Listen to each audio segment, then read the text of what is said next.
of the things money can buy, peace has never been one of them.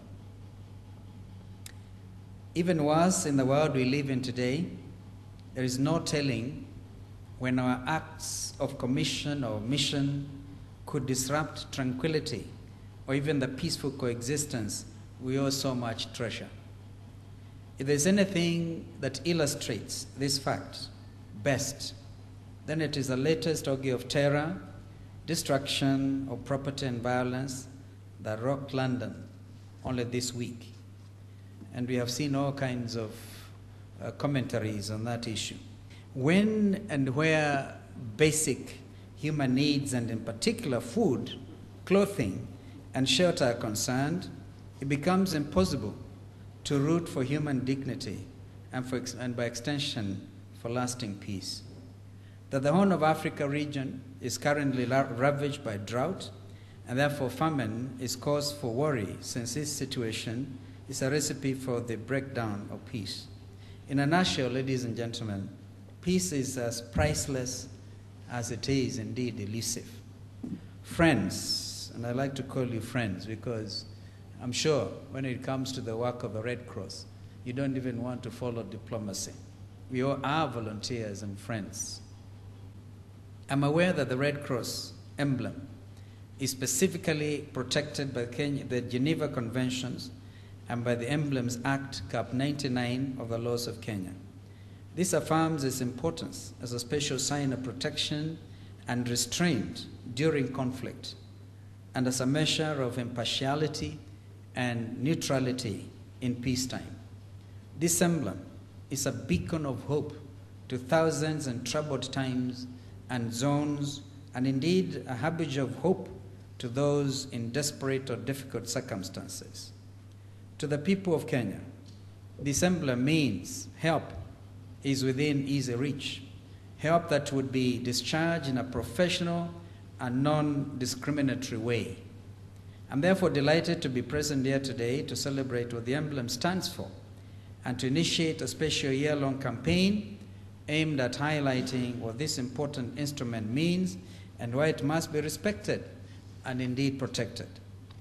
Colleagues and friends from the Red Cross, may I assure you the government will assist you in ensuring that the noble idea behind the Red Cross emblem is fully embraced, enhanced, and indeed safeguarded. Your job as an organization then becomes to alert the government on specific instances where the emblem has been misused in order to authorize necessary action through established channels. As a government, therefore, we recognize the special role of the Kenya Red Cross Society as provided for in the Kenya Red Cross Society Act, as a worthy and dependable partner in the provision of humanitarian support, indeed an auxiliary to the government in humanitarian matters. The auxiliary role Red Cross plays in providing support to situations that need human welfare intervention is currently critical in feeding Kenyans facing starvation, partnering with the International Committee of the Red Cross and the International Federation of the Red Cross and the Red Crescent to confront one of the most challenging droughts that Kenya and the Horn of Africa has faced in 6 decades.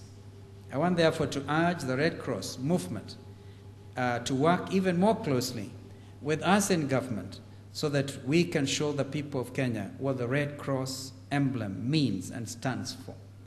And as somebody has just said, we saw it all during the post-election violence situation that embraced this country in December 2007, beginning of January 2008.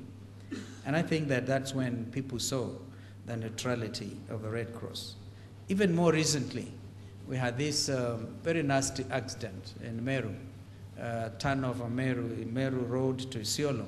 And I know that all the ambulances from the Red Cross worked so hard to bring those injured school children to Nairobi Hospital and other hospitals. We really do not have words enough to thank Red Cross for this continued partnership with the government. But it must really be seen as a partnership. Government and Red Cross are not in competition. I think this has come out very clearly. Ladies and gentlemen,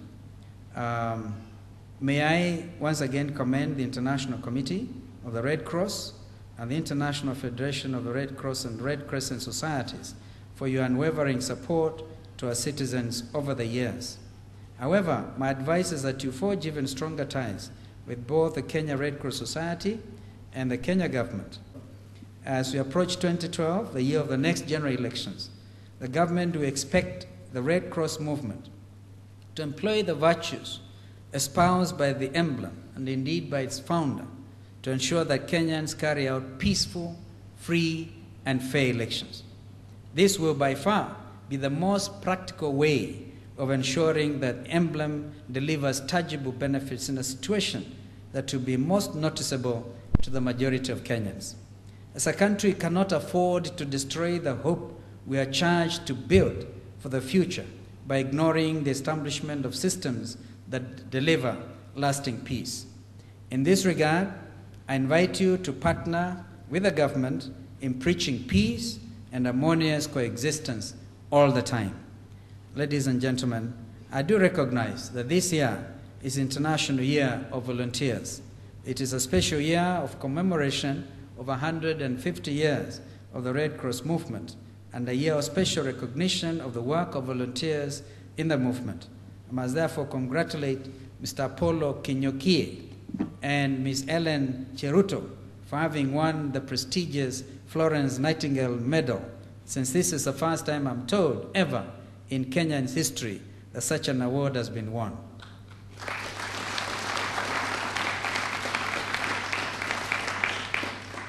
Let me urge all Kenyans to unite with you in respecting the motto of the emblem campaign, which is Naijua, Naitambua, Naiheshimu. I now declare the Red Cross Emblem Protection Campaign officially launched, and I thank you.